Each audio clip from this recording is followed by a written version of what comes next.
Hi guys, welcome back to my channel. I'm Dana and this is Delighted to DIY. For this first DIY, I was starting out with a navy wooden letter organizer that I got from my local thrift store for $3, but it was also 75% off the yellow tags that day. I started by taking it apart, so I unscrewed the front part that said letters from the rest of it. Then I gave it a good clean. Out in my garage, I used the Zinsser Bin shellac base primer.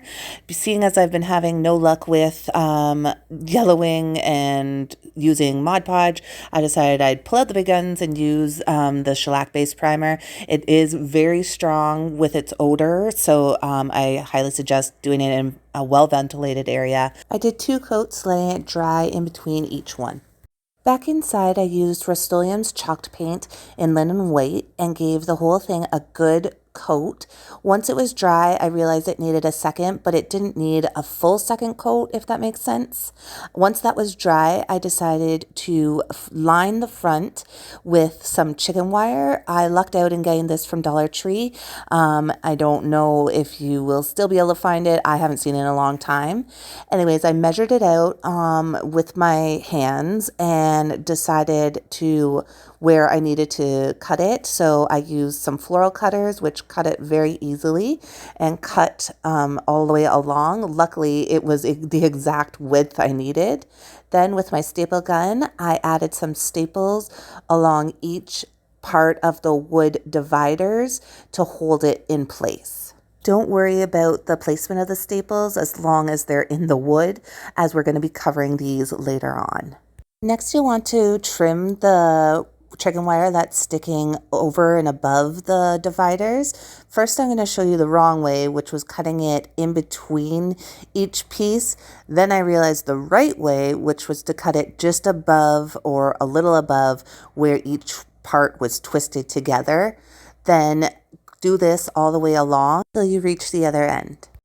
Taking 4 popsicle sticks from the Dollar Tree, we're going to trim them so that they have straight ends, and we're going to trim them to fit along each wooden divider to hide the staples that are holding the chicken wire in place. Taking some Martha Stewart vintage Decor paint in tilled soil and a bit of water, I mixed it together to make like a stain and painted this on to the front, sides, tops, and bottoms of the popsicle sticks. While these were drying, I took some tiny pliers. I believe they were from Dollarama for jewelry making. Anyways, they work perfect for this. I used them to bend down the sharp points of the chicken wire. They did start to uncurl or, well, untwist at times, but I just bent them all down individually, one at a time, all the way along till I got to the other side. So that way there was no longer sharp edges sticking up. When the popsicle sticks were dry, I took some quick set Gorilla Glue and some hot glue and put it onto each of the wooden dividers and placed a popsicle stick on each one, holding it in place to set. Today's video is part of an open playlist called Thrift Flip Thursdays, and it's hosted by Savannah from SavvyCraftswithSavannah and Shayna from Shayna Robinson Repurposing, and they have a guest host. Links to all 3 of these lovely, talented creators, their channels will be listed in my description box below, as well as a link for the playlist to see what else people have come up with this month. With some of the tan-colored faux leather ribbon from Dollar Tree, we're going to use this to cover up the tops of the chicken wire. I measured it out from the first divider to the end divider and used my scissors to cut it. Then I'm going to glue it on with my hot glue gun on each of the popsicle sticks. I started with the 2 outside pieces, then glued the 2 center pieces. With some more popsicle sticks from the Dollar Tree, we're going to trim down the end so that there's straight edges and so that they fit in between each of the dividers, so into the 3 sections. We're going to glue this on to the back of the faux leather ribbon and in between it and the chicken wire. We're going to do this so that we can glue the chicken wire to it without it being noticeable through to the front of the leather ribbon. With finger protectors on, I placed some hot glue on the back of the popsicle stick, then held the chicken wire into the hot glue till it set. Here I'm showing you what the first section looks like completed, and that will do the same thing for the middle and end sections. Now, I didn't get this on camera, but I did take some jute twine from the Dollar Tree and wrapped it around the entire piece 2 times, and then tied a simple shoestring bow in the front and used a tiny bit of hot glue to adhere it. This kind of helped to hide the ends of the faux leather ribbon. Then with some thicker jute rope. This stuff is from Dollarama. It's slightly thicker, or actually, sorry, it's slightly thinner than the nautical rope from Dollar Tree. I tied on a simple hanger, then with some burnt umber acrylic paint from Dollar Tree and a small brush, I went over on the back any places where I'd gotten some white to finish it off so that it looked more complete and is ready to go for resale value. Here I have it styled with some faux flowers and greenery, and you'll have to let me know what you think. I'd also love to know what you think of this style of editing where I've put in some pictures of the products I used rather than holding them or just saying what it was. Let me know if you like this better or don't really care. For this second DIY, we're going to take this picnic basket that I got for free off of Facebook Marketplace. It came with this old liner that looked like it was straight out of the 90s. Anyways, I removed the liner and discarded it because we're not going to need it. Then gave it a good clean. Then once that was dry, I took the Zinsser Bullseye 123 primer spray paint and gave the whole thing a couple good coats. All over, inside, outside, everywhere except for the bottom. Then with some old bolsters.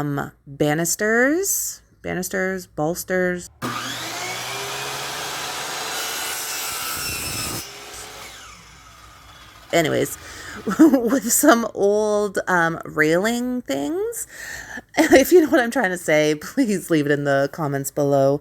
I decided to make some feet for this, so I cut them at a point that I felt would be good and then measured from there up 3 inches. I did this 4 times because obviously 4 feet. With a soft tape measure that I believe is for sewing, I measured the inside perimeter of the basket as well as the height from the bottom inside to just below the top ridge, as well as the length and width of the bottom of the basket on the inside.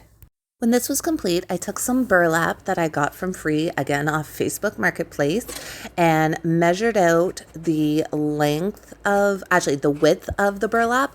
Luckily, it was just the length of the inside perimeter measurement that I had. So I lucked out and only had to cut the height of the basket onto that piece. Then I dry fitted it into the basket here just to make sure it would fit around on the inside. Then I cut out the bottom with my dimensions. I will mention to cut about a 1/4 inch larger all the way around, as we are going to be making some faux seams so that the burlap doesn't unravel. After spray painting the feet I had created white and letting them dry, then it was time to place them onto the bottom of the basket. Here I am just deciding whether I wanted them straight or curved. I went with kind of a curved position, then with some liquid nails, and believe me when I say less is more, because every time I pushed down, more and more would ooze out. So here I am cleaning up. Anyways, definitely less is more in this instant. I put some onto each one of the feet, then placed them in position and cleaned up any glue that came out. Once they were in position, I put some scrap wood on top to weight them down and let this dry for quite a few hours. Then inside, while they were drying, I took my hot glue gun and the 2 pieces of burlap that I had cut for the inside of the basket and began to hot glue some seams in place. I did it in sections and just folded over the edges with my finger protector to make these faux seams. I did all four sides of the piece that will go at the bottom of the basket, and then only had to do one of the long sides of the perimeter piece, as the two ends were already finished off, and the top we are going to be gluing just under the ridge of the basket and trimming it, as you will see coming up. When I was finished with the seams, I laid out the bottom piece. Here I am showing you the bad side where we folded over the seam. I put the bad side down on my desk and then took the perimeter piece with the good side facing down onto this. I hope it makes sense. I kind of try to show you that here the two good sides are facing each other, and we're going to be gluing inside and pushing this together all the way along the perimeter to make the liner for the basket. If you have any questions, please let me know in the comments, because I know this is kind of confusing and I'm not really explaining it well, but I'm hoping that you'll be able to see kind of better what I'm doing rather than listening to what I am saying.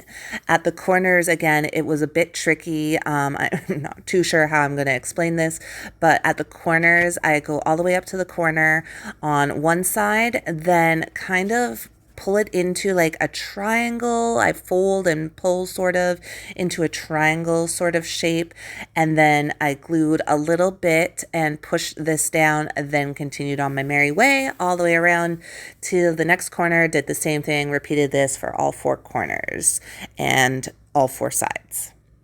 Once this was done, I put my silicone mat in between the bottom layer of the burlap and the seam so that it wouldn't stick to the bottom, and I just glued up the seam so that it was a full sort of liner all done and completed. Now, I will warn you, the footage isn't great here, as I was struggling with angles and then tried to have my daughter film it, but she's a little shaky. Anyways, I'm trying to show you that I went around the perimeter of the inside of the basket just below that curved top edge, and that's where I'm gluing the liner into place in the basket. Once the liner was all glued in, I just took my mini scissors and trimmed the best I could any of the frayed ends that were above the glue, just to make it look a little more tidy and clean. Again, always try to keep everything as clean and tidy as possible, especially if you are doing things for resale value or purpose. Next, I took some burlap ribbon from Dollarama. It's about 4 inches wide, and cut it to fit across the top lid of the basket.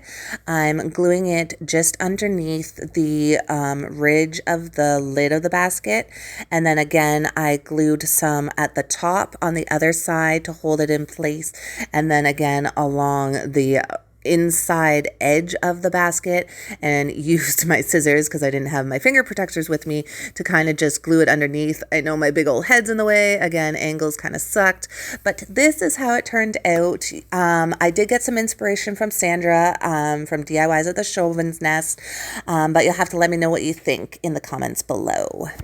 For the last DIY, I'm starting with a canvas painting that's inside a gold metal frame. I think it was roughly about 2 feet by 3 feet.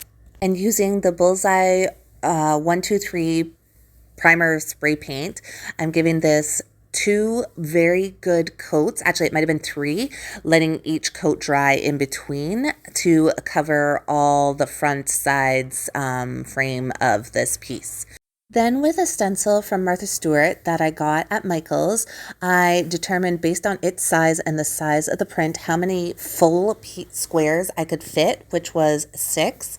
I used the outside wooden edge of the canvas kind of as my guide to place the first one. I did the corners first and then eyeballed the 2 in the middle. I used scrap paper to cover up any places I didn't want excess spray paint. Oh, the sound of spray paint. When this was all dry, I brought it back inside and went to work with some burlap ribbon from Michaels to frame out the piece to kind of make it look like a window. So I cut the middle length, the 2 center lengths, the 2 end lengths, and then 2 pieces for the outside lengths. When these were all cut, I then began gluing them down in place. I started with the center one, putting a tiny bit of hot glue at the ends and started there, then worked my way back into the middle. I had to put quite a few little dots of hot glue along each side to hold the ribbon down as flat as possible, as you see here. Then I did the 2 center pieces. I glued these on top of this first ribbon. Here's where it became quite evident that my eyeballing skills are not the best, as there was very little excess white on either side of this ribbon, but then when I do this ribbon, there's about a 1/4 inch of excess white on either side of it. All in all, it does turn out okay. I don't mind it, but for the perfectionist in me, I was a little upset. But then again, I just tried to do this quickly and eyeballed it. But if you want more perfection, I would suggest measuring it out. Now for the corners, I wanted a nice mitered look. So I folded down a triangle at the end of the ribbon, then glued that down, then glued the end, and then where the diagonal ends at the other intersection of the ribbon, I glued it down there and then did the same in all the corners. I hope again this makes sense. If you have any questions, please let me know in the description box. No, not in the description box. Let me know in the comments. The description box is for me, Dana. Duh. Anyways, let me know in the comments if this isn't making any sense. I'm hoping that maybe you seeing it is making more sense than me trying to explain it.